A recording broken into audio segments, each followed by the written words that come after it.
Hola chicos, chicas, amigos, amigas, amigues, ¿cómo están? Buenos días para mí. Bueno, eh, en este producto, en este material, lo que vamos a tratar de trabajar y tratar de avanzar un poco es sobre otro de los textos que tenemos en el programa de la materia, que se encuentra en este libro, Gilles Deleuze, El saber, curso sobre Foucault, de Editorial Cactus. Es muy interesante. Se ve que Deleuze era muy bueno dando clases, y este libro forma parte de un curso que él dio en la década del 80 sobre el pensamiento y la obra productiva literaria de Michel Foucault. Y es muy interesante, si a ustedes les interesa abordar a Michel Foucault como pensador, arrancar también o tener en cuenta las clases desgrabadas de este filósofo, que es muy interesante. Lo que nosotros vamos a ver es la primera clase de este texto, que es la desgrabación de la clase del 22 de octubre de 1985 en un curso de posgrado. Y esta clase 1 se llama Ver y Hablar, Arqueología, Saber y Archivo, ¿sí? Entonces, la idea es poder entender una dicotomía que se plantea Deleuze en relación a cómo Foucault estructuró sus textos. Entonces, estructuró su teoría sobre cómo funciona, de alguna manera, el saber, o lo que él llamó específicamente la episteme, con el campo de la realidad o de lo real. Recuerden que nosotros acabamos de salir de la pileta de Pierre Bourdieu, en donde ya deberíamos estar un poco empapados con algunos conceptos como el campo, entendido como un conjunto de relaciones en tensión, donde el conflicto es, digamos, el núcleo central de esa red, ¿sí? Es decir, en cada relación hay un vector que es un vector conflictivo, siempre, un vector ya sea entre seres humanos, entre instituciones, o entre lo que él va a llamar agentes. ¿Se acuerdan? Bourdieu llamaba agentes a aquellas personas, instituciones, espacios que se disputaban una determinada forma de ejercer el poder, que es poder determinar cuáles son las categorías que establecen qué es lo verdadero, o cómo debe analizarse lo verdadero. Esto se da siempre en forma solapada. Él lo llama la guerra por las etiquetas. Lo llama Bourdieu en alguno de sus textos, ya no me acuerdo cuál. ¿Sí? Pero la idea es más o menos ya tener una idea de las disputas que se pueden dar, tanto en el campo de lo perceptible, de lo que vemos, ¿sí? Vemos, olemos, tocamos, pero también principalmente en el campo teórico, en el campo de la producción de saber y de la disputa de saber, ¿sí? Porque como vamos a darnos cuenta, si Dios quiere, si los puedo convencer, es que la realidad que nosotros observamos es producto de esa disputa de saberes, ¿sí? No existe desde esta perspectiva, no existe una realidad en sí, no existe un Guillermo en sí, no existe digamos, un alumno en sí, un docente en sí mismo, no existe una escuela en sí misma, sino que esa visión que nosotros tenemos de las cosas, esa mirada, podríamos decir, es producto de una disputa, ¿sí? Que se va a dar en otro plano, ¿sí? En un plano que es real, pero es el plano de la episteme, que se concreta cada vez que pasa lo que pasa, ¿sí? Cada vez que se ejecuta lo que pasa también, para seguir siendo redundante, es que esa producción de saber que genera determinada mirada está continuamente maquinando, por decirlo de una manera, es una máquina, ¿sí? Que sigue produciendo para poder seguir disputando verdad, disputando realidad, ¿sí? Eso es Bourdieu. Lo que vamos a tratar de entender ahora es cómo esos saberes, ¿sí? Que se producen en determinado campo y que hacen que uno tenga determinada mirada sobre determinados fenómenos, ¿sí? Cómo se vincula estos saberes con lo perceptible, con lo que percibimos, con lo que percibimos justamente, ¿sí? Y a a este tema se abocó, se podría decir, casi toda la obra de Michel Foucault. Seguramente lo están viendo en alguna de las otras materias, puede ser filosofía, puede ser pedagogía, bueno, en alguna de esas materias probablemente vean, aunque sea algún recorte de este importantísimo filósofo postmoderno, ya que tiene conceptos que exceden lo meramente filosófico, sino es un filósofo que uno, cuando lo estudia, uno podría ubicarlo dentro del campo de la psicología, ya que él viene, si se quiere, del campo de la psicología, pero también podría ubicarlo dentro del campo de la sociología, de las artes, ¿sí? Ciertamente lo que él apunta es a generar como una historia de las ideas, a tener una cierta concepción de cómo fueron evolucionando las ideas, y no solo eso. La evolución ya implica, ¿no?, como si hubiera un pasado peor que un presente y supuestamente el futuro sería mejor. Eso implica la palabra evolución. Entonces él no es evolutivo, podríamos decir, o evolucionista, sino más bien él no habla de la evolución de las ideas como que van de peor a mejor, sino simplemente de estos cambios que se van produciendo en el campo de las ideas, pero principalmente cómo estas ideas impactan en nuestras prácticas, en las prácticas cotidianas de todos los días, y en nuestra mirada, que es una práctica más, ¿sí? Nuestra visión de las cosas. Entonces, mi idea es leerles, no, porque miré la planificación y vengo orientado, porque a veces me voy por otros rumbos. Un pequeño fragmento de otro texto,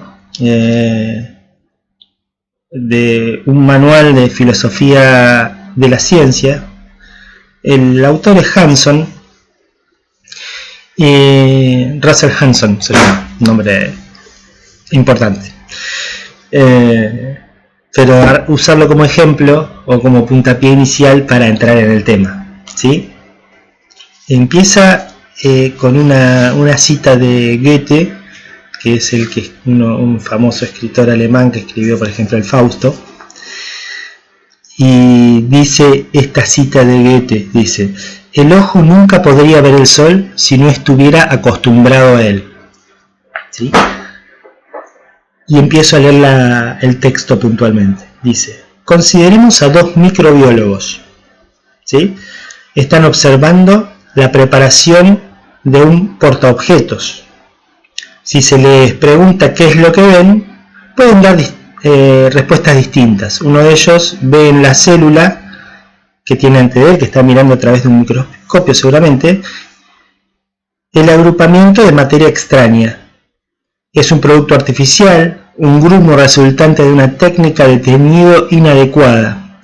Este coágulo tiene poca relación con la célula in vivo, como la que pueden tener con la forma original de un jarrón griego, las rayas que sobre este hayan dejado el pico del arqueólogo, ¿sí? Eso es lo que ve uno de los microbiólogos. El otro biólogo identifica en dicho coágulo, ¿sí?, está mirando por el microscopio, un órgano celular, un aparato de Golgi, por ahí lo vieron en biología. En cuanto a las técnicas, sostiene que la regla establecida para detectar un órgano celular consiste en fijar y teñir la preparación. ¿Por qué recelar de esta técnica suponiendo que solo brinda productos artificiales mientras que otras revelan órganos genuinos? Punto aparte. La controversia continúa. En ella está involucrada toda la teoría de las técnicas microscópicas. No es un problema obviamente experimental, pero afecta a lo que los científicos dicen que ven.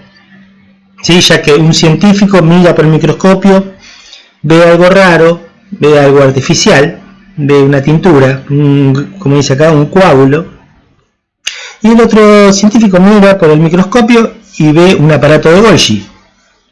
¿Cómo pueden ver dos microbiólogos cosas diferentes? Dice, pero afecta a lo que los científicos dicen que ven. Quizá puede tener sentido decir que ambos observadores no ven la misma cosa, no parten de los mismos datos, aunque su vista sea normal.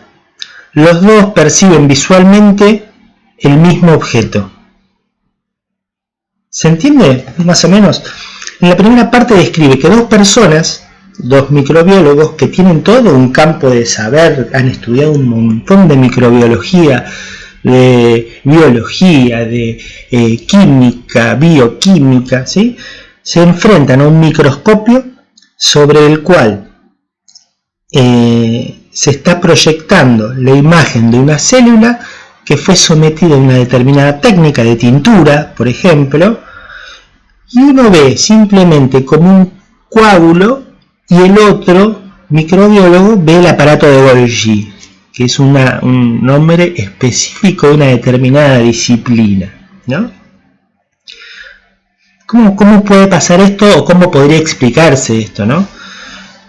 ¿Cómo puede ser que dos personas, es la pregunta de siempre, tal vez la llevamos más a la vida cotidiana y podríamos decir, ¿cómo puede ser que dos personas estén mirando lo mismo y vean cosas diferentes, ¿no? Se ve que la realidad no es tan simple como nosotros pensamos que es. Se ve que la realidad o las categorías con las que analizamos lo real tienen éxito en tanto aparecen como neutrales, aparecen como si fuera natural o normal pensar que uno ve lo que ve y piensa lo que piensa. ¿Se entiende? Pareciera normal que uno viera un aparato de Golgi y debería verlo. Uno dice, bueno, estudiate para tanto, para no ver nada, para ver un coágulo. ¿Se entiende? Ahora, nosotros podríamos trasladarlo un poco al campo de la educación, al campo educativo, ¿no? Y poner a dos docentes frente a un estudiante que está hablando de un tema y puede ser que vean fenómenos diferentes. Por ejemplo, uno de los docentes puede decir, este chico no sabe, y el otro docente que está al lado podría decir, este chico sabe. ¿Se entiende? Quiero decir, la mirada sobre el fenómeno es diferente. ¿Y de qué puede depender? ¿Sí? ¿De qué depende que uno vea cosas diferentes? Porque pareciera trivial la discusión, pero sin embargo en el campo de la educación, en donde todos sabemos que la escuela es un dispositivo no solo de construcción de saberes, transmisión de aprendizaje, sino que también es un dispositivo político, en donde se va a imponer determinada forma de relacionarse con el otro, determinada ideología, ¿sí? Esto está oculto en la máquina educativa, ¿sí? Y por eso es efectiva en la reproducción de estas cuestiones. A lo que voy es que es fundamental tener profunda conciencia, que el docente tenga profunda conciencia de que su mirada es una mirada capturada por algún discurso, ¿sí? De que tal vez su cuerpo, su histórico social encarnado en el cuerpo, haga que vea determinada cosa, ¿sí? Fíjense cómo lo anudamos con los conceptos de Bourdieu. Recuerden que el concepto de hábitus e instituciones, ¿no? Ahí es un concepto de doble cara, ¿sí? Las instituciones es lo histórico y social objetivado en cosas, convertido en objeto. El hábitus es lo histórico y social encarnado en cuerpos, ¿sí? Y esa encarnadura hace que uno vea las cosas de determinada manera, que las interprete de determinada manera, que les dé un determinado sentido. ¿Se entiende? Es muy compleja esta cuestión, y lo importante es nunca tenerla zanjada, me parece a mí desde mi punto de vista. Porque si uno ya obturó la posibilidad de seguir pensando, ¿sí?, se pierde la posibilidad de seguir preguntándose respecto del otro, respecto de cómo construyó él el conocimiento, de qué fue lo que faltó, de qué fue lo que falló, ¿no? Si uno ya la tiene tan clara, ¿sí?, como docente como docente que está ocupando un lugar que el sistema educativo ha localizado como ejecutor de determinada política sobre otro, ¿sí? Yo como docente soy el ejecutor de una determinada política de enseñanza por la cual no solo transmito contenidos, ¿sí? Es decir, todo lo que transmito podríamos entenderlo en términos de contenidos, pero hay un currículum oculto, ¿sí?, oculto, y podríamos decir ocultado intencionalmente, sobre el cual se transmiten otras cuestiones. Por ejemplo, al adulto se lo saluda, al adulto se lo respeta, ¿sí?, al que ocupa ese lugar de autoridad investido por el Estado se le debe obediencia. Se entiende que se transmiten otras cuestiones que no tienen que ver solamente con el texto que estamos leyendo, sino también con una forma de relación que se establece, que se va estableciendo y que se va encarnando en nuestros cuerpos, ¿sí? Se va encarnando. Estas prácticas que tenemos encarnan en nuestros cuerpos. No digo ni que esté bien ni que esté mal, eso lo podrían decir ustedes. Lo que sí hay que tener en cuenta es que como nosotros, por ejemplo, planteemos el dispositivo de la clase, no solo va a transmitir lo que nosotros decimos de la célula, del átomo, de la inercia, de las matemáticas, del número, sino lo que va a transmitir también es la forma en la cual yo intento plantear el dispositivo de transmisión de conocimientos o el dispositivo de construcción de conocimientos, como quieran llamarlo, ¿sí? A lo que me refiero es que hay cierta cuestión de la mirada que va a terminar determinando qué es lo que hago. Hay un saber, si bien nosotros, esto lo va a decir Deleuze también, si bien esto es una dicotomía en tanto que vamos a tratar de pensar el saber por fuera de los cuerpos, ¿no? Yo sé cosas, pero no implica que ese saber sea mío, ¿sí? Yo sé de Freud, pero el saber sobre Freud es un saber que se sabe. Hay determinados círculos que saben mucho de Freud, no son Freud. Se sabe de Freud, ustedes saben algo de Freud, tal vez, es un saber que circula, pero al incluirse en determinados círculos uno mismo, si nosotros tomamos nuestros cuerpos y lo metemos en determinadas instituciones freudianas, probablemente nos convirtamos en freudianos. Hay muchas probabilidades. Imagínense una persona que está expuesta desde los 3 años hasta los 20 años al sistema educativo, ¿sí? Y ustedes mucho más. Ustedes eligieron seguir metiéndose en el sistema educativo y como van a ser docentes, van a seguir metiéndose en el sistema educativo, van a estar dentro del sistema educativo hasta el resto de lo que queda de su vida profesional, si no se mueren antes, ¿no?, por coronavirus. A lo que me refiero, ¿qué es lo que nos va a hacer el sistema educativo a nosotros? ¿Sí? Si lo naturalizamos, si pensamos que nuestra mirada es la mirada válida, correcta, respecto puntualmente de la física, si quieren. Tal vez ustedes saben que en la física hay muchas perspectivas y no solo una, ¿sí? Hay muchas, por ejemplo, la teoría, yo sé muy poco de física, he leído algo, pero sé, por ejemplo, que la teoría de Einstein, de la teoría general de la relatividad, se contradice con la teoría cuántica, ¿sí?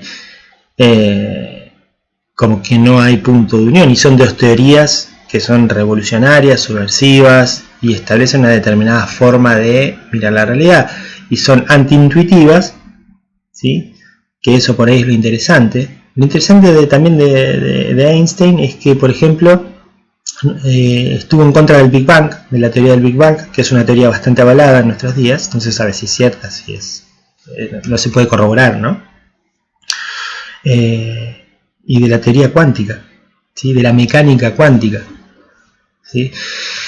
Sin embargo, algo en su teoría se deja traslucir respecto de lo que es la teoría cuántica, inclusive en su fórmula más famosa, que establece la igualdad entre masa y energía, entre materia y energía.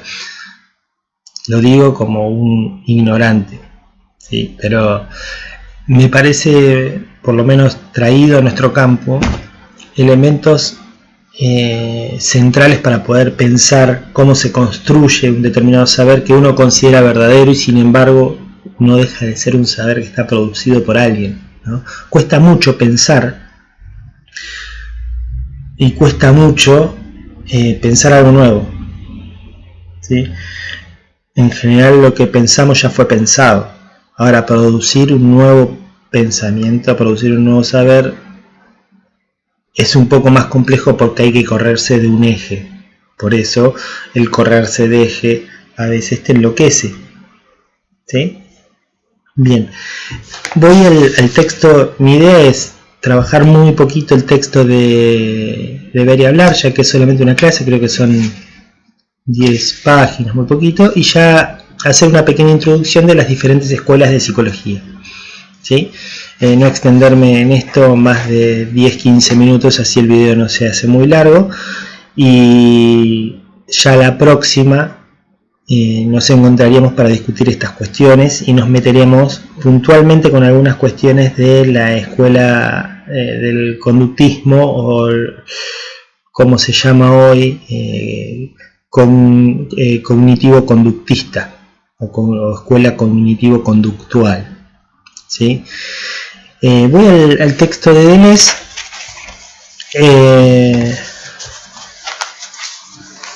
Recuerden que es una clase, así que está bastante coloquial hecha, y me parece a mí bastante accesible. Yo, digamos, gracias a Deleuze aprendí, entre comillas, a leer a Foucault, ya que yo tenía una determinada lectura producto de determinadas materias donde había visto a Foucault, y cuando me encontré con estos textos por recomendaciones de colegas y de amigos, me parecieron geniales porque como que dieron vuelta a lo que yo entendía. Es lo que me está pasando habitualmente en casi todos los espacios teóricos en los que transito, ¿no?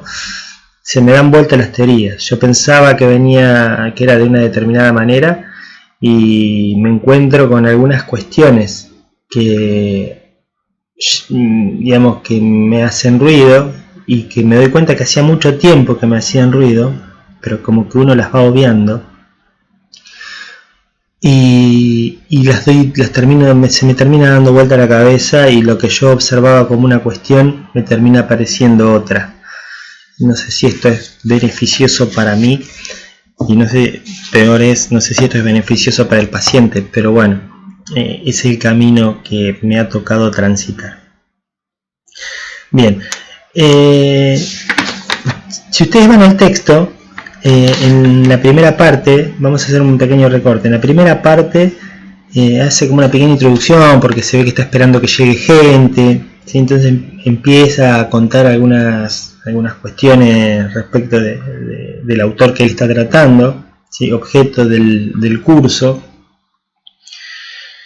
Y en donde quería detenerme es en la página 12, ¿sí?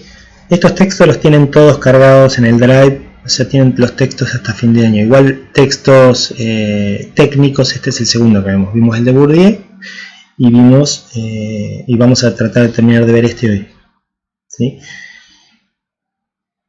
En la página 12, primer párrafo, dice: en 1973 apareció en una pequeña editorial, Fata Morgana, un texto muy curioso de Foucault, al cual podrían agrupar con el de Russell y el de Brisset. Es un comentario sobre un pintor, ¿sí? Un pintor que se llama Magritte, que apareció bajo el título "Esto no es una pipa". no sé si lo conocen, a la obra de arte, ¿sí? Pero sigo leyendo. Punto. ¿Por qué? Porque esto no es una pipa era el título de un cuadro de Magritte, ¿sí? O sea, había un pintor, un artista, que hizo un cuadro que se llamaba Esto no es una pipa. De hecho, está escrito en el cuadro, esto no es una pipa. Lo que tiene de curioso es que el cuadro de Magritte se contentaba con representar una pipa muy bien dibujada y con una escritura muy esmerada que decía abajo, esto no es una pipa. ¿Se entiende el cuadro? El cuadro es, después por ahí lo agrego al video, es un cuadro que tiene dibujada muy bien una pipa y abajo dice, esto no es una pipa. ¿Sí? Esto lo vamos a discutir después mejor en la clase. ¿Sí? ¿Qué significa esto? ¿Y qué efecto nos produce? ¿Sí? ¿Es una pipa o no es una pipa? Por ahí es una pregunta que podemos dejar para la discusión a través de la clase virtual, de la videoconferencia. ¿Sí? Era el título del cuadro, esto no es una pipa. Pero, ¿cómo un cuadro que representa una pipa con tanta claridad puede intitularse esto no es una pipa? Que es lo que nos preguntamos nosotros. Debería titularse esto es una pipa, como pasa en las escuelas primarias, ¿no? Donde hay carteles y le ponen el nombre a cosas, por ejemplo, inclusive en el jardín, ¿no? Hay cosas, dibujos de cosas con su nombre, ¿no? Mesa, silla, tenedor, bien. Pero este cuadro, lo llamativo que tenía, que se llamaba esto no es una pipa. Hay remeras también de este cuadro, ¿sí? Esto como primera cuestión. Ahí lo que vamos a tratar de cuestionar es la cuestión de la representación, ¿sí? Si la pipa es en sí misma una pipa, ¿sí? O lo que aparece en el cuadro es un dibujo de una pipa, entonces no es una pipa. Pero ¿por qué decimos que es una pipa? Si yo les muestro un dibujo de una pipa, si yo les muestro el dibujo que está ahí en la pared, ¿sí? Ustedes me pueden decir, bueno, podría ser una rama de un árbol con aves. Yo digo, no es una rama de un árbol con aves, de hecho es un dibujo, o peor podríamos decir, es una sombra. O sea, uno reconoce inclusive algunas cuestiones por su ausencia, porque la sombra es la ausencia del objeto, ¿no? O sea, uno reconoce que es una sombra, si tiene toda la silueta, porque no está el objeto seguramente está en algún lado, no sabemos dónde, ¿sí? Habría que ver el sol dónde está. A veces se confunde si hay varios árboles, de qué árbol es la sombra, pero lo que estamos seguros es que no es un árbol. ¿Se podría decir que la pipa del cuadro es una sombra respecto de una pipa real? ¿Sí? Esta pregunta la vamos a dejar para trabajarla y discutirla en la videoconferencia, ¿sí? Así que si quieren se la pueden anotar. Voy a avanzar un poco rápido. Avanzo un poquito más. Ahí Deleuze habla un poco de lo que es Vigilar y Castigar, que es como uno de los libros más famosos, si no es que con el que Foucault se hace famoso. Pero hay otros textos de Foucault que son muy interesantes, que son referenciados por Deleuze, por ejemplo, Historia de la sexualidad, La voluntad de saber.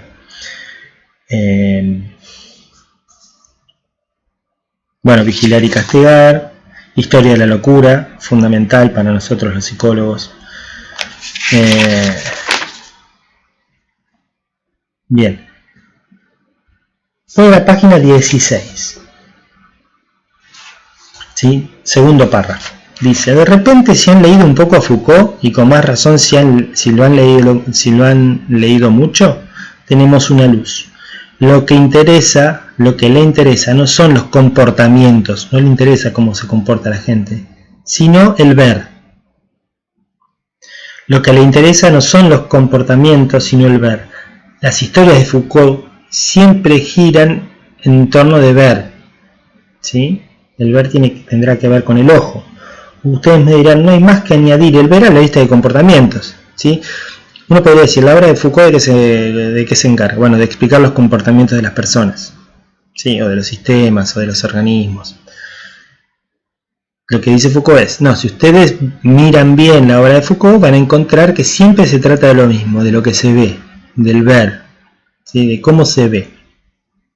Y la respuesta podría ser, bueno, pero el ver es un comportamiento más dentro de la serie de comportamientos que uno tiene. Está el cagar, el mear, el comer y el ver, ¿sí? Ustedes me podrían decir que no hay más que añadir el ver a la lista de los comportamientos, ya que hay comportamientos visuales. Pero no, para Foucault no, habrá que esperar. Esto se va a poner muy complicado. Acá ya Deleuze ya va viendo que está medio complicado explicar este concepto. Ver, para Foucault, pertenece a un orden distinto del comportamiento. ¿Y qué otra cosa le interesa a Foucault? Hablar. ¿Sí? Y siempre se puede decir que hablar traduce mentalidad. O sea, hablar no es decir cosas, sino que cuando nosotros hablamos de hablar, hablamos de palabras, hablamos de lenguaje, hablamos de pensamiento, hablamos de mentalidad, ¿sí? Entonces tenemos lo que se ve y lo que se piensa, ¿sí? Es una dicotomía, pero tenemos que saber que es una dicotomía. Lo ideal es salir de las dicotomías, ¿no? O tener en cuenta que son dicotomías, que son una posibilidad. Se podría agregar un tercer elemento, un cuarto elemento para analizar una determinada realidad, pero tal vez arrancando de dos, teniendo en cuenta que nuestra lógica occidental es lo que viene acostumbrado, inclusive está discutido si uno puede agregar otras dimensiones a lo que uno ve, ¿sí? Me parece que podemos arrancar por ahí. Sepan que es una artificialidad, como todo lo que están estudiando. Es una construcción artificial, una explicación artificial, incluso del campo de la psicología. Cuando ustedes aprenden o aprendan cómo aprenden los estudiantes, es algo que se le ocurrió a alguien. Ustedes van a decir, bueno, hay investigaciones. Sí, entre comillas, hay que ver cómo se construyen las investigaciones, ¿sí? Y qué es lo que miden, porque cuando uno arma una investigación, la arma en función de lo que uno está pensando, como decíamos en Hanson, ¿sí? El texto que leí al principio. Cuando uno va a observar algo, inclusive en el campo de la ciencia, lo hace con lo que se llama determinada carga teórica. Uno ya viene sabiendo algunas cosas, por ejemplo, que es una célula, ¿sí? Que lo que va a ver, lo que se va a encontrar ahí es una célula, que es un microscopio, que el microscopio aumenta el tamaño de lo que ve, ¿sí? O aumenta el tamaño de la imagen. Entonces, estas cosas que uno tiene que saber para después poder atribuirle significado a lo que está viendo, esto es fundamental en nuestra práctica, ¿sí?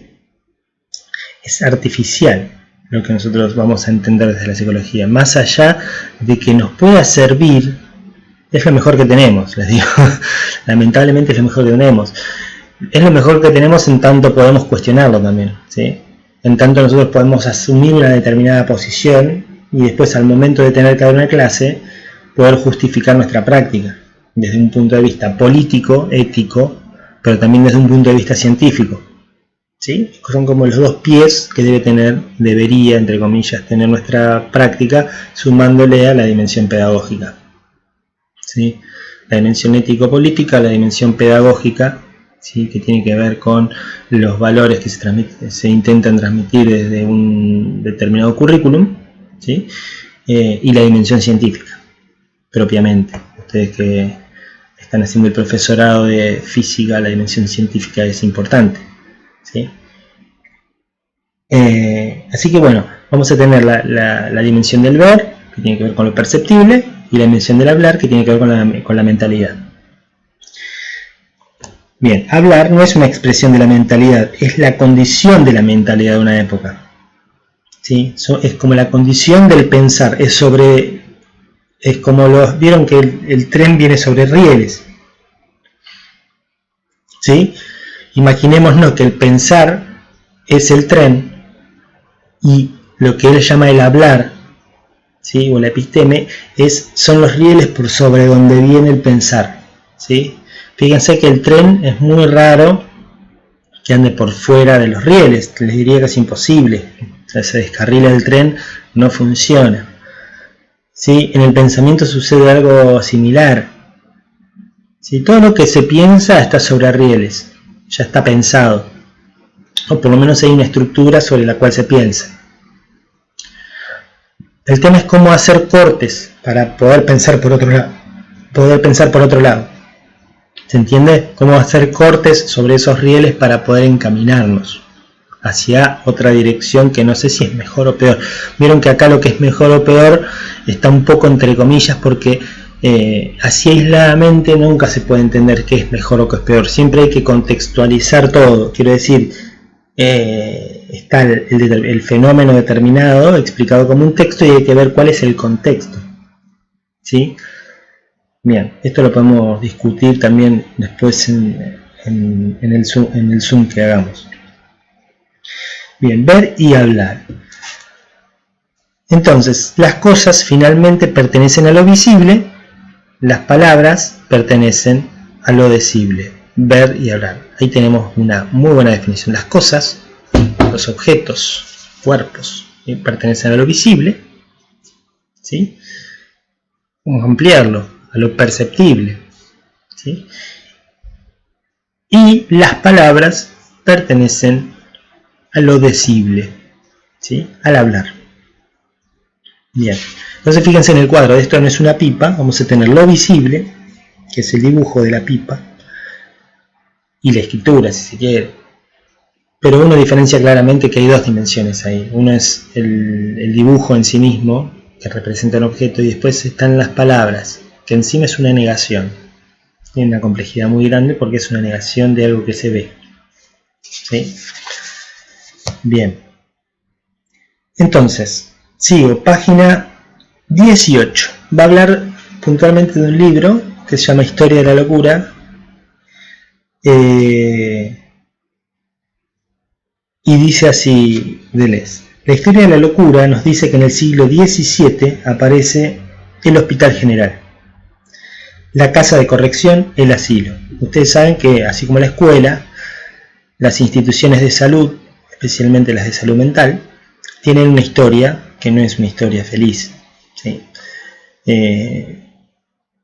De hecho, hoy en día se está tratando de cerrar o se está tratando de cambiar el paradigma respecto de lo que son las instituciones de encierro en salud mental, porque vieron que habitualmente al que está loco se lo encierra. Es la respuesta como sociedad que le encontramos a estas personas, que son personas. Se los encierra por muchísimos años, algunos 30 años, 35 años. Y esto no es fácil de cambiar, por más que en el 2010 haya salido una ley, ¿sí? Que nos indica la desinstitucionalización en salud mental o la desmanicomialización más específicamente. Así que bueno, dice, la historia de la locura nos dice que en el siglo XVII aparece el Hospital General, la casa de corrección, el asilo. Ahora bien, ¿qué son? Una arquitectura, ¿sí? Una construcción específica. ¿Qué es una escuela? Es una arquitectura. ¿Sí? Es una forma específica de construcción. Del mismo modo que la prisión es una arquitectura. ¿Sí? Ustedes ven el mapa de una cárcel, ¿sí? O pasan cerca de una cárcel, la ven y dicen, ah, esto es una cárcel, o fue una cárcel. Pasan cerca de una escuela, ¿sí? Pueden decir, che, esto es una escuela, parece una escuela por la entrada, ¿no? Hay ciertas cosas, ciertos elementos de la arquitectura que nos van a decir que la institución es lo que es. ¿Sí? ¿Y qué es una arquitectura? Dice Deleuze. Es un agregado de piedras, digamos, de cosas, un agregado de material, pero no, eso no nos dice mucho, ¿no? ¿Qué es una arquitectura? ¿Qué es una escuela? Ahí es una suma de piedras, de cemento, ¿sí? Dice, ¿pero se trata de eso realmente la arquitectura? Ya sea en salud, en justicia, en educación. Sí, por supuesto que se trata de eso, dice Deleuze. Pero si defino el Hospital General o la prisión de esta manera, ¿me dice realmente algo? Es lo que hablábamos recién. Si digo de la escuela, digo que la escuela es una suma de piedras, de cemento, ¿dice realmente algo? Ya nos dice demasiado. No gran cosa. Siempre se podría hablar del estilo prisión. Cuando digo, ese edificio parece una prisión, ¿sí? Efectivamente quiero decir algo. Hay un estilo prisión, hay un estilo hospital, hay un estilo escuela, ¿sí? Lo interesante es tratar de definir qué es lo que establece qué es ese estilo. ¿Cómo hago para reconocer que una escuela es una escuela? ¿Cuáles son los elementos que a mí me dicen en cuanto a su arquitectura que esa escuela es esa escuela? Es una escuela. Hay un estilo hospital general. Pero ¿qué otra cosa podría ser? El hospital es un lugar donde se ve, ¿sí? O si prefieren, es un lugar que hace ver. La prisión es un lugar donde se ve, un lugar donde se hace ver, ¿sí? ¿Qué se ve dentro de las prisiones? Ustedes me dirán, delincuentes. Y no cualquier tipo de delincuentes. ¿Qué se ve dentro de los hospitales psiquiátricos? Están así, gente con problemas mentales, ¿sí? ¿Qué se ve dentro de las escuelas? ¿Sí? Son instituciones hechas para ver algo, para encerrar algo y hacerlo ver ahí, ¿sí? ¿Qué se ve? ¿Se ve la enseñanza? ¿Se ve el aprendizaje? ¿O se ve otra cosa? ¿Se ve determinada forma de disciplinamiento? Bien, ¿qué quiere decir con esto? Dice Deleuze en la página 19. Varias cosas. Quiere decir que el asilo o el hospital general implican cierta manera de ver la locura, ¿sí? Así como la escuela tradicional, el instituto tradicional, implican cierta manera de ver al alumno, al docente, a la enseñanza, ¿sí? No sé si tanto el aprendizaje, porque van medio juntos, ¿no? Pareciera que son dos conceptos que van aunados. ¿Suponen una manera de ver? No. Lo inverso también es cierto. Esa manera de ver los supone. Quiero decir esto. Acá se plantea la dicotomía, y creo que ya no les quiero agregar mucho contenido más. Bien. No es solamente que ahí se ve algo, sino que nuestra manera de ver hace que eso se cree de esa manera. ¿Cómo decir? Imagínense que ustedes tienen que diseñar una escuela, ¿sí? Les dicen, tome, diseñe una escuela, hágame el plano de una escuela, ¿sí? Y después, bueno, obviamente ahí adentro diseñe sus prácticas. Primero vamos por la arquitectura, ¿sí? Como plantea Deleuze. Vamos a decir, por ejemplo, que si ustedes van a diseñar una escuela, van a decir, bueno, van a tener que tener una determinada idea de cómo se va a enseñar. Entonces van a decir, bueno, vamos a tener aulas, ¿sí? Pero eso implica una determinada manera de enseñar. ¿Por qué debe haber aulas? ¿Sí? ¿Por qué debería haber aulas en una escuela? Es una buena pregunta, ¿sí? Bueno, debería haber bancos, o aulas cuadradas o aulas redondas. Porque si yo hago aulas cuadradas, me da la facilidad de poner los bancos unos atrás del otro, aprovecho mucho el espacio. Y si yo hago aulas circulares, yo ya tengo que tener una noción de la enseñanza en la cual el centro, hay un centro en principio, pero implica una distribución de estudiantes de manera diferente que permite la mirada de las caras, ¿sí? Y no solamente conocer al compañero a través de cómo está su nuca, por ejemplo, ¿sí? Hay alumnos que han transitado toda su carrera terciaria conociendo solamente la nuca de su compañero. Bien, entonces después el que va a observar eso va a decir, esto es una escuela. ¿Se entiende? Pero primero se supone que cuando se creó eso, cuando se creó esa forma estructural, ya hubo una determinada mirada sobre la educación, o sobre la enseñanza, sobre el aprendizaje. No sé si queda bien en claro. Está en el proceso mismo de la creación y la ejecución de la mirada, la presencia misma de este saber que crea y a la vez interpreta, ¿sí? No nos permite pensar de otra manera, ¿sí? O nos tracciona, para ser más coherente con mi forma de pensar, nos tracciona a pensar de determinada manera. No digo que no haya otras formas de pensar, pero muchas veces uno tiene que tener las posibilidades de pensar de otra manera, y esto está dado por varias condiciones que a veces están por fuera del control individual de cada uno. Son cambios que se tienen que dar grupalmente, cambios que se tienen que dar culturales, ¿sí? Bien, entonces tenemos cierta manera de ver al estudiante, cierta manera de ver al docente, cierta manera de ver la locura, cierta manera de ver al delincuente, al criminal.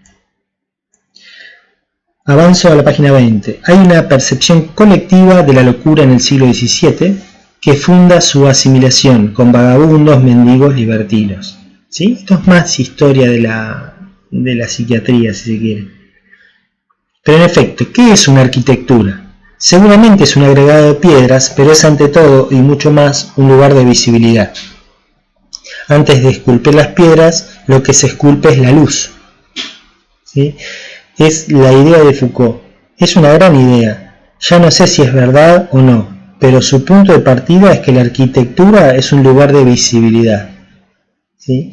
La arquitectura escolar es un lugar donde se hacen ver determinadas cosas. ¿Sí? Se hace ver, por ejemplo, que el alumno sabe, que el alumno no sabe, que la autoridad la tiene el docente o que la autoridad está distribuida entre los estudiantes. Quiero decir, son ideas que circulan. Ustedes podrán decir, bueno, en esta determinada realidad particular acá se hace ver esto, ¿no? Ya no sé si es verdad o no, pero su punto de partida es que la arquitectura es una visibilidad. La arquitectura dispone las visibilidades, la arquitectura es la instauración de un campo de visibilidad. En otros términos, la escuela o la prisión es una forma de luz, una forma de distribuir la luz. Hay lugares donde son más visibles, las aulas, y lugares que son más ocultos. Hay actores que son más visibles y actores que están más ocultos. ¿Sí?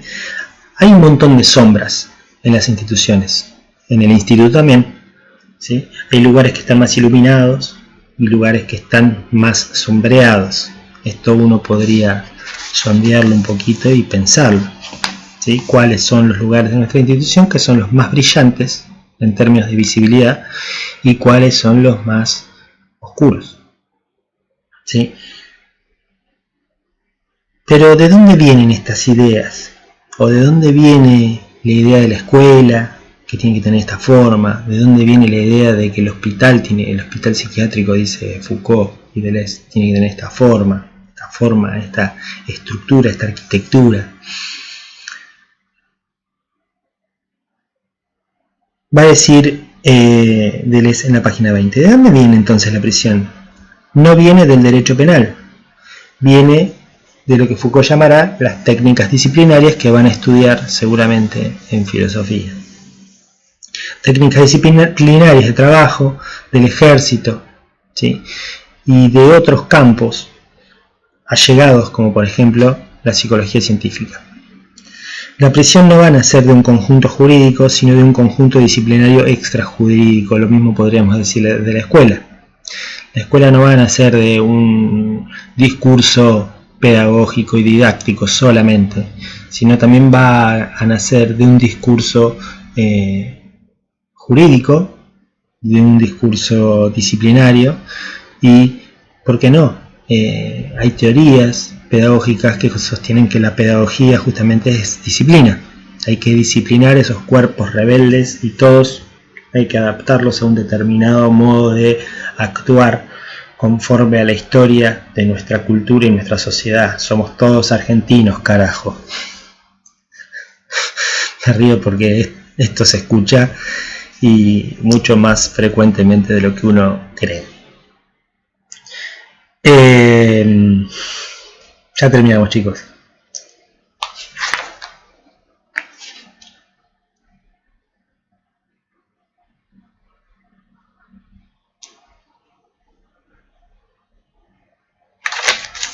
Bien.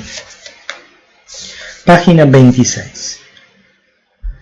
En Foucault, y ya veremos por qué, la forma de expresión no tiene nada que ver con el significante y la forma de contenido no tiene nada que ver con el significado. Acá estamos entrando en lo que es teoría del lenguaje. Una teoría del lenguaje, no sé si ustedes lo van a ver con alguna profesora, puede ser con Paula Vicio. Si lo ven en estos términos, si ven en términos lingüísticos, o simplemente van a ver teoría de la comunicación. nosotros vamos a trabajar un poquito cómo funciona el lenguaje, porque recuerden que hablar, ¿sí? El hablar tiene que ver con la mentalidad, y la mentalidad tiene que ver con cierta forma de encajar significantes entre sí, tiene que ver con una teoría del lenguaje, ¿sí?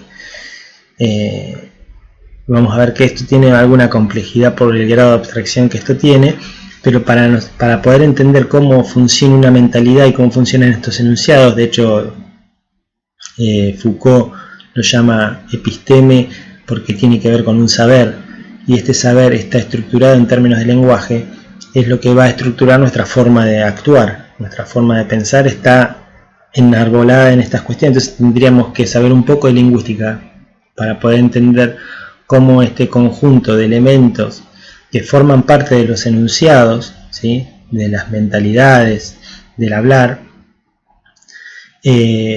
establecen una forma de pensar, ¿sí? Por eso hay que saber esto. Y en este punto hace referencia justamente al campo de la lingüística.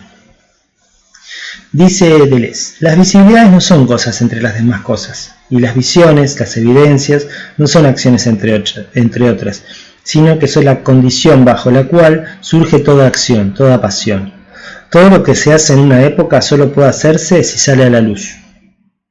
El hacer y el padecer de una época suponen un régimen de luz. Y del mismo modo, todo lo que se piensa en una época, todas las ideas de una época, suponen su régimen de enunciados. Acá está, me parece bastante claro y sintético. Los enunciados no son ideas entre otras ideas, dice Deleuze, tampoco simples comunicaciones entre ideas. Son las condiciones, ¿sí? Las condiciones para el despliegue total de una red de ideas que se efectúa en una época. Acá ya estamos en un plano bastante abstracto para entender. Y acá viene la dificultad para poder transmitir o para poder construir este conocimiento. Cuando hablamos del plano de las visibilidades, no es solamente el plano de las cosas que se ven o de lo que se piensa o de lo que se percibe, quiero decir, ¿sí? Ya sea a través de los sentidos, sino son las condiciones a través de las cuales uno puede percibir. Si no están dadas esas condiciones, uno no percibe, ¿sí? Siempre están dadas estas condiciones porque siempre hay una instancia que se llama instancia del comprender, que está dada en ese espacio, si lo pensamos espacialmente y topológicamente. Y después tenemos el plano de los enunciados, que los enunciados no es en sí mismo lo que se dice el plano del hablar, ¿sí? Si bien el hablar hace referencia al bla bla bla, el plano de los enunciados es un plano o es una estructura, por llamarlo de una manera, que permite la articulación entre diferentes elementos que le dan sentido a eso que estamos viendo. Y ahí viene la inmixción en la cual se encuentran estas dos vertientes. ¿Se entiende? Son como dos líneas que son una línea, ¿sí? Pero para analizarla tenemos que analizarla por lo menos a través de estas dos dimensiones, dice Foucault, la dimensión del ver y la dimensión del hablar, ¿sí? Que son dos dimensiones que nos facilitan mucho la comprensión de los fenómenos, ¿sí? Tal como se los entiende histórico y socialmente. Fíjense que la perspectiva de esta materia es una perspectiva histórica y social, no es una perspectiva en la cual en la clase que viene vamos a ver un poquito de historia de la psicología y cómo nace el conductismo. Nace en una determinada época histórica y por determinadas cuestiones sociales e históricas, determinadas condiciones de visibilidad y determinadas condiciones de enunciación, ¿sí? No nacen porque sí, ¿sí? Y si nacen porque sí, el sentido que se les da es particularmente, y por eso tienen visibilidad inclusive hoy en día, cuestiones que pasaron hace 200 años, ¿se entiende? Y no otras. Bien, las visibilidades no son solamente datos como los otros, son condiciones de luz que vuelven posible el tránsito, el ascenso a la luz del día de lo que se hace y se padece en una época. Foucault no hace una historia de las mentalidades, una historia de los comportamientos, se eleva a las condiciones propias de cada época que vuelven posible tanto los comportamientos como las mentalidades. En otros términos, trabaja como un filósofo y no como un historiador. Sí, bueno, ahí ven que no encaja dentro de las categorías habituales en las cuales uno se trata de recortar la realidad de determinada manera. Ver y hablar determinan condiciones en la medida en que ver se sobrepase hacia el campo de la visibilidad y el hablar se sobrepase hacia el régimen de los enunciados. Es un dualismo extraño, dice Deleuze, lo reconoce como dualismo. Y voy a avanzar rápidamente hasta la página 31, ¿sí? En la cual dice Deleuze que la relación entre el ver y el hablar es una relación de no relación. A ver, están relacionados sin relacionarse. Es una relación de disyunción. ¿Sí? Este concepto forma parte de una lectura específica de Deleuze, una producción teórica específica de Deleuze. No nos vamos a meter mucho de eso. A mí me gusta mucho más la palabra inmixción, que la podemos llegar a trabajar cuando hagamos la clase por Zoom. Tiene que ver con cierta mezcla en la cual es imposible discernir qué hay de enunciado y qué hay de visibilidad en un determinado fenómeno, ¿sí? Están los enunciados y está lo visible. Ahora, cómo desanudarlos es una cuestión de técnica, si se quiere. Es una cuestión de una praxis que hay que ir y trabajar sobre ese objeto fenoménico y desarticularlo de alguna manera, inclusive desarticulándonos o deconstruyéndonos a nosotros mismos, porque es nuestra mirada la que está observando el objeto y nuestra mirada está capturada por algún discurso. ¿Se entiende? Bueno, ya vamos terminando. Página 32 define lo que es el archivo. El archivo es el conjunto. Voy a leerlo directamente. Comprendan que voy a dar una respuesta final que será en un sentido de lo más decepcionante, que es un archivo, y que dejará de serlo si tienen en cuenta todo lo que hizo falta para llegar acá. Diré que un archivo es fundamentalmente audiovisual, solo que esta banalidad fue transformada por Foucault. Continuemos. ¿Qué es entonces la arqueología? Si ustedes piensan en la arqueología, es una disciplina en la cual se va a buscar estratos anteriores respecto del humano, respecto de la historia humana o la prehistoria humana, ¿no? La arqueología es el estudio de las formaciones históricas, ¿sí? Entonces, hay que pensar las formaciones históricas no tanto como si el pasado estuviera atrás, sino más bien como si el pasado estuviera en las profundidades, ¿sí? Que esto también es una representación gráfica epistemológica que por ahí es media trucha, pero por ahí sirve para graficar. Siempre que graficamos un poco quedamos un poco capturados por lo imaginario, ¿no? Pero a veces es necesario para poder acceder a un concepto. ¿Por qué es distinta la historia? Porque se trata de elevarse hasta las condiciones, lo visible y lo enunciable, ¿sí? La historia sería como el recuento de los hechos históricos y la significación de los mismos en un determinado contexto, y la arqueología iría a las condiciones que hacen posible esa visibilidad y esa enunciabilidad, ¿sí?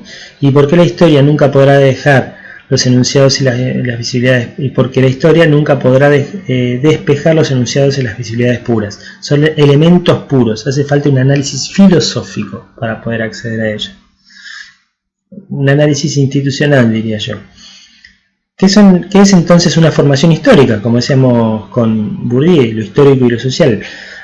Hasta ahora puedo decir que una formación histórica es un agenciamiento, una unión, una conexión de lo visible y lo enunciable, ¿sí? Es una combinación, es una manera de combinar visibilidades y enunciados, una vez dicho que ambos son irreductibles, ¿sí? O sea, irreductible significa que lo enunciable no se explica por completo con lo visible y lo visible no se explica por completo con lo enunciable. Hay como una retroalimentación, si se quiere. Y acá también después lo podríamos utilizar como un insumo conceptual técnico también al momento de establecer nuestra práctica. Pero no cualquier enunciado se combina como cualquier visibilidad. Hay combinaciones, capturas que impiden que cualquiera vaya con cualquiera, ¿sí? Así que bueno, no quiero avanzar mucho más, ya voy una hora aburriéndolos. Me parece que un video de una hora está bien para que sea una clase. La idea es la semana que viene, probablemente cargue otro video en relación a esto, historia de la psicología, y les dé alguna actividad. Y ya arrancaríamos con conductismo, ¿sí? Digamos, la idea es establecer cómo se construyó la historia de la psicología. No nos vamos a remitir específicamente al periodo de la psicología científica, sino que vamos a ir un poquito más atrás en el tiempo, ya que, como creo que les he mencionado muchísimas veces, considerar que en 1879 nace la psicología me parece que también es una mirada que está establecida desde determinados enunciados, ¿sí? Y vamos a avanzar con la primera escuela que se da habitualmente, que por ahí cronológicamente es interesante verla ahí porque me parece que es bastante sencilla, y es la que se llama conductismo, y por ahí es la que desde el sentido común tiene más fácil comprensión, ¿sí? Vayan pensando, si quieren, los que tienen animales, los que tienen mascotas, cómo hacen para adiestrar a una mascota a que haga una determinada actividad, ¿sí? Porque fíjense que algunos piensan, inclusive si esto lo llevamos al campo de la enseñanza y el aprendizaje, que algunos piensan que educar a un estudiante es casi como adiestrarlo, ¿sí? Que levante la mano cuando tiene que levantar la mano, que conteste las respuestas como las tiene que responder, que obviamente es como yo digo que se tienen que responder, ¿sí? Y con eso después se hace algo, ¿sí? Piensen cómo adiestrar a una persona o a un animal, ¿sí? Bueno, nos estamos viendo, un abrazo grande y a cuidarse en este día 4877 de la cuarentena.